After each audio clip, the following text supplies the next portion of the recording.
KFM Hot Seat in association with Nile Gold, a crystal malt lager beyond an ordinary malt.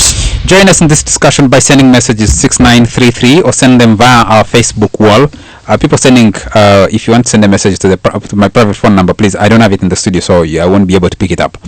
Send through either the Facebook wall or the SMS line. In the hot seat, Hon Nadala Mafabi, Leader of Opposition in Parliament, and the show is brought to you by Nile Gold. Mr. Mafabi, the total membership of the opposition in Parliament, is it 58 members? No, it's 59. 59 members. Out of a house of 386 members. No, okay, but 370 what? 5. 386. Okay, the other one is the ex-officials. Yes, ex-officials, but the total number is 386 if they were sitting. Why do you have a crisis of getting your members attending Parliament and attending sessions through? Well, I think, one, my members have tried to attend, I cannot deny. But of course, there are times when they are away. I'll give an example. Sometimes Parliament stretches up to 10 p.m. Exactly, you'll see a problem. Others have children, others have other obligations to handle. That's one of the reasons which could be bring this. We watch them on television, they walk in and spend 5 minutes and walk out. Yes. Without making a contribution. Yes, that one could be there. We know I cannot say that there are not none of those. They are there. There are those who come in just raise one issue, and when he or she has made the issue, you see him or her going out. You surely can't defend members who are paid upwards of 15 million shillings per month for walking in to go and attend to their families and children and stuff like that. They should be there serving Ugandans because that's what they were elected for. So that's why I'm saying there are those who do that, but there are those who are committed, who sit in. What percentage of your members are committed and sitting in all the time? Well, I can say about 50%. 50% is half. That means you have 27 members sitting in consistently. Oh yeah, they sit.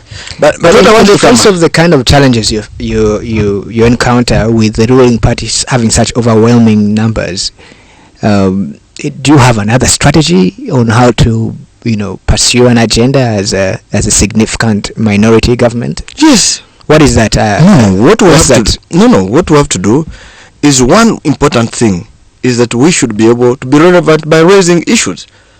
You see, you can defeat me because of number, mob justice, but I have put the right thing in the right context. So if you come up and say, we have said the Bank of Uganda governor, he committed this crime, he should be sacked. You come and say, no, he shouldn't because of numbers. That's a different story. But you need to demonstrate your dedication by having all your members attending as much as possible. No, we're dedicated. I hope you see us always there. We're dedicated. We sit up to the end. But the issue of Muterele, which I actually raised here a year before these events in Parliament, and I wrote an article about it, which is been in preparation ever since, is about central bank independence. It hasn't gone away. In fact, you could even say that since the ruling party may have given the governor political cover, that in fact there's even capture now of the leadership of the central bank by politics. So that issue hasn't gone away. Surely you cannot say that because you raised that issue at one time, and then you have moved on, that is a track record of success. No. What we are trying to say, you are bringing up the independence of the central bank. I think you have known the law they are using is the law of 1993. We are raising the question. I think the question Angela is raising is on how positioned, how strategic, and how committed you are to push an issue. No, you're committed. To raise it alone is not enough. Yeah, that's what you're saying. But you're committed. You see, you raise it, you defend what you have raised, and even you defend it. If you came to KFM here, you defend it. You are in a Mawaport, you defend it. That is it. So that the population can see. I can tell you that the issues you have raised, you will get out somebody said, yes, you lost because of numbers, but you have a point. And that's the awareness we're trying to make to the public. Why are they bringing the law which wants to gag the media? Why? because they have discovered the issues which are being raised, they can win them in the house, but in the population they cannot win them. Because, yes, because the media will expose them. Now, the moment they want to do that is to stop the media so that they are able to stay on. That's a clear indicator. What Angle is bringing, you know it. Central Bank, you see, in the sale of UCB, I was the one who raised the motion. You remember before you're born, Angela, when I was opposing the sale of UCB, and we had a very good case, and we wanted that man to go at that time. Of course, we lost. We even raised an issue of saying that how can a governor central bank under the law be even the chairman of the board? There is no separation. Nobody checks him or her. These are the issues. I have not seen a bill brought by your members to try and reform the central bank. And that's one of the things, if you came now, the bills we're working on. A bill to deal with an agricultural bank, a bill to deal with an industrial bank, a bill to deal with the central bank. There are so many bills we're working on. Only because we know the government is not willing to bring them. I know you're chairman of Public Accounts Committee of Parliament before you became leader of opposition. One of the things I think the Parliament and your team, your chairman, because the chairman of PAC now is also from the opposition, Kasi Wadri, needs to investigate is the liquidation of banks that were closed in 1999. Around 1999. Yes, what we call the resolution. What it means is the final account. You're right. Yes. I don't know if they have been concluded yet. Never. That's one of the things we have raised. This one is a very serious matter. Who took the money? You are aware of when the banks, Cooperative Bank, International Credit Bank, UCB itself. We have never resolved the issue of UCB. You are aware? What was the other bank? Greenland Bank. Greenland Bank. Tefe.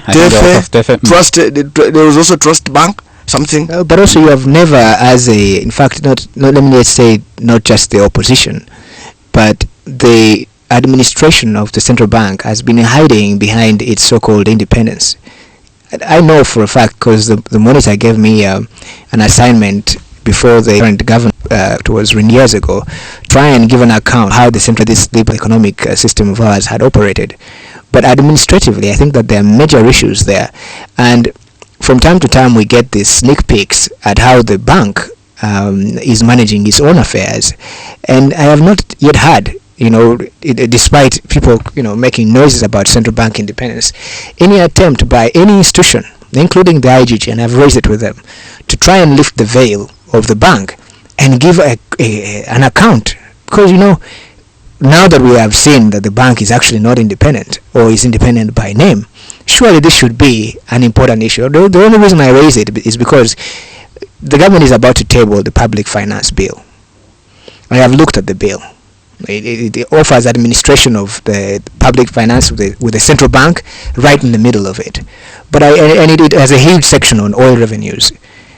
How are you, as members of parliament, going to deal with a bill like that without dealing with the precurrent or even the previous history of the central bank and its relationship to politics?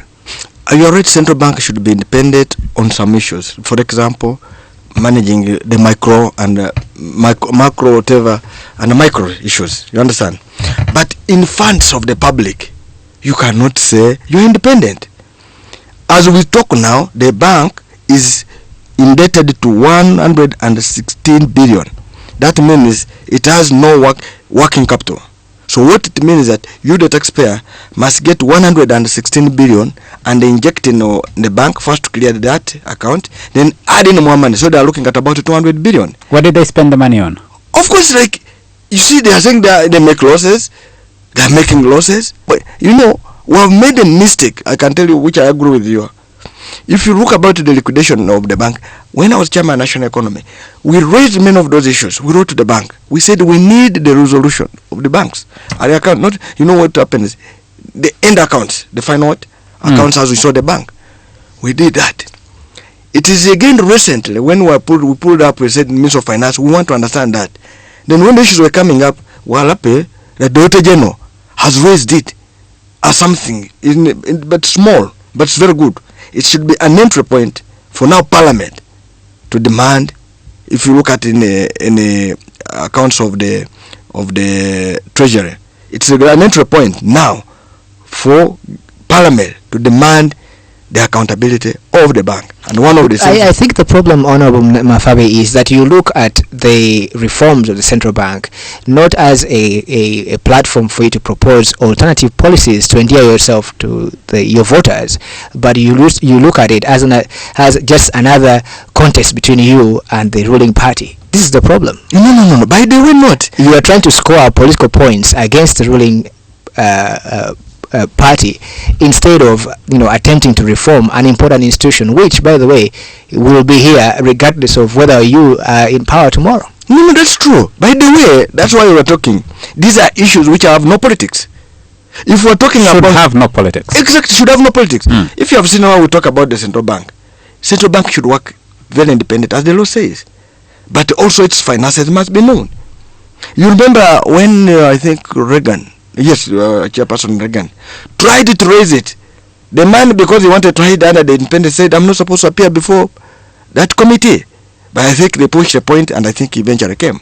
But I think because of time... If the Parliament and its members were really committed to this issue, Honorable Mafabi would know that several years ago, in a judicial review of the central bank's independence by Justice Nkoda Ntende, who is now the Chief Justice in the Seychelles, the judge made it clear that the independence of the central bank is conditional on that independence being exercised judiciously. The bank cannot simply... a discretion of a public institution, even if it's written in the law, there are criteria which we follow. Because even judges who have power over life and death, have to account for how that discretion is exercised.